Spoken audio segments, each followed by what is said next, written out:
অনেকেই হেজবুত তৌহিদের ইমামকে দেখে বলেন যে উনি কিভাবে ইমাম হলো, ওনার ইমাম হওয়ার কি যোগ্যতা রয়েছে।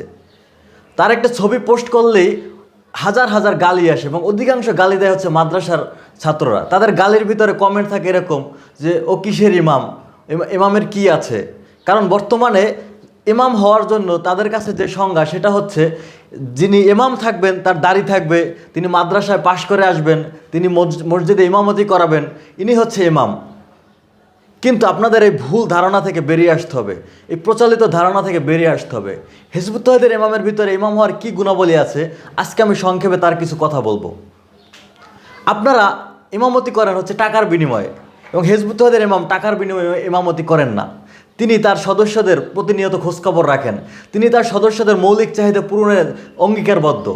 তাদের খাদ্য, বস্ত্র, বাসস্থান, শিক্ষা সহ যত সমস্যা আছে সেটা স্বয়ং হিজবুত তৌহিদের ইমাম নিজে তদারকি করেন এবং আমিরদের মাধ্যমে সেই সমস্যার সমাধান করেন।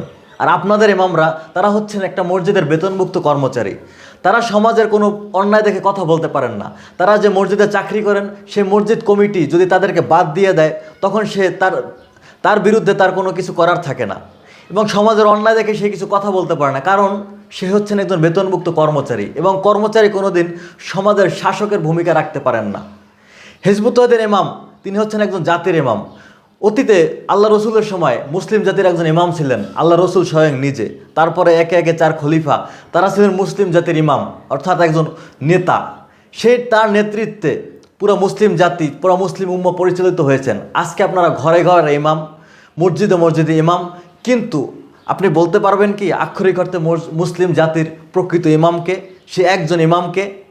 আজকে মুসলিমের কোনো ইমাম নাই।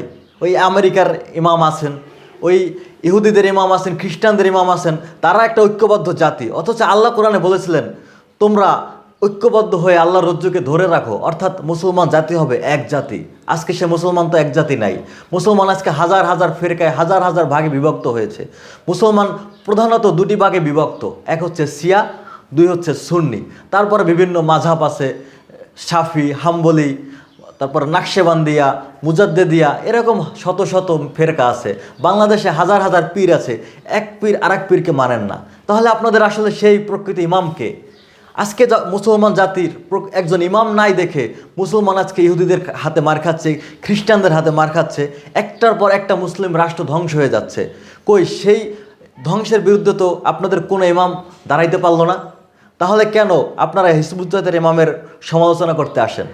হিজবুত তৌহিদের ইমাম পুরো বিশ্বর মুসলমান জাতির অস্তিত্ব রক্ষার জন্য নেমেছেন। তিনি মুসলিমদেরকে সেই প্রকৃত ইসলামের দিকে ডাকছেন, যে ইসলাম 1400 বছর আগে আল্লাহ রসুল দিয়ে গেছিলেন, যে ইসলাম প্রতিষ্ঠা করার জন্য আল্লাহ রসুল সংগ্রাম করেছেন, যুদ্ধ করেছেন। আল্লাহ রসুলের সাহাবীরা যুদ্ধ করেছেন, তারা রক্ত দিয়েছেন। আল্লাহ রসুলের দন্ত মোবারক শহীদ হয়েছেন। তার প্রতিটা শরীরের এমন কোনো অঙ্গ নাই যেখানে আল্লাহ রসুলের যুদ্ধের দাগ নাই, অস্ত্রের আঘাত নাই। তাহলে আপনারা সেই ইমাম না হয়ে আপনারা ইমাম হয়েছেন, পাশের বাড়ি থেকে খাবার আসবে টিফিন ক্যারিয়ারে বসে, আপনারা সেই খাবার খাবেন, মসজিদ কমিটি টাকা দেবে, সেই টাকা নিয়ে আপনারা ইমামতি করে আপনারা নিজেদেরকে ইমাম দাবি করেন। কোন লজ্জায়?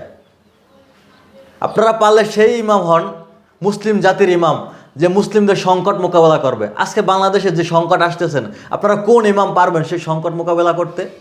আমার তো মনে হয় আপনারা নিজেদের সংকট মোকাবেলা করতেই পারবেন না, কিভাবে মুসলিম জাতির এই সংকট মোকাবেলা করবেন? হিজবুত তৌহিদের ইমাম, হিজবুত তৌহিদের প্রতিটি সদস্যদের মৌলিক চাহিদা, সে চাহিদা পূরণ করতে তিনি অঙ্গীকারবদ্ধ হয়েছেন। তার ওয়াদা হচ্ছে হিজবুত তৌহিদের কোনো সদস্য না খেয়ে মারা যাবে না, চিকিৎসার অভাবে মারা যাবে না, হিজবুত তৌহিদের কোনো সদস্য বস্ত্রের অভাবে মারা যাবে না। এই যে মিয়ানমারে দেখলেন, এই যে মুসলিম যে রাষ্ট্রগুলো একটার পর একটা ধ্বংস হয়ে গেছে, ওই ইসে থেকে আপনার হেলিকপ্টার থেকে ত্রাণ আসবে, সেই ত্রাণের অপেক্ষায় বসে থাকবে। হিজবুত তৌহিদের ইমাম বলছেন আমার কোনো সদস্য এই ত্রাণের পিছনে দৌড়াবে না। আপনারা বলে সেই নিশ্চয়তা দেন, সেই নিশ্চয়তা দেওয়ার পরে আপনারা আসবেন হিজবুত তৌহিদের ইমামের সাথে নিজেদেরকে কম্পেয়ার করতে, যে আপনারা হিজবুত তৌহিদের ইমামের কাছে আসেন কিনা। হ্যাঁ, হিজবুত তৌহিদের মাননীয় ইমাম ফ্রান্স কাটিং দেয়, সেটা আপনাদের কাছে খারাপ লাগে। আর আপনাদের ইমামরা বড় লম্বা লম্বা দাড়ি রাখেন, জুব্বা পরেন, এগুলো পরে তারা বলৎকার করেন, পাশের বাড়ির আরেকজনের স্ত্রী নিয়ে পালাইয়া যান, সেগুলো আপনাদের কাছে কোনো সমস্যা না। কারণ কি? তাদেরকে দাঁড়িয়ে আছে। এই লেবাসের আড়ালে ভণ্ডামি বাদ দেন। হিজবুত তৌহিদের ইমাম হচ্ছেন প্রকৃত মুসলিম জাতির সেই ইমাম, এবং একদিন হিজবুত তৌহিদের মাধ্যমেই সারা পৃথিবীতে আবার মুসলিম জাতি একজন ইমামের নেতৃত্বে আবার সে প্রকৃত ইসলাম ফিরে আসবে, আবার মানুষ হবে ভাই ভাই, মুসলিম জাতি আবার হবে শ্রেষ্ঠ জাতি, এবং পুরো পৃথিবীর মানব জাতিকে সেই এক কলেমা তলে লা ইলাহা ইল্লাল্লাহ, এই এক কলেমার ভিতরে মাননীয় ইমাম হেজবুত তৌহিদের তিনি এক কলেমার ছায়া তলে মুসলিম জাতিকে এনে আবার প্রমাণ দেবেন যে এক আল্লাহ, কোরআন এক, মুসলিম উম্মাহ হবে এক, এবং সেই মুসলিম উম্মার একজন ইমাম থাকবেন, সেই ইমামের নেতৃত্বে পুরো মুসলিম জাতি আবার বিশ্বের বুকে মাথা উঁচু করে দাঁড়াবে।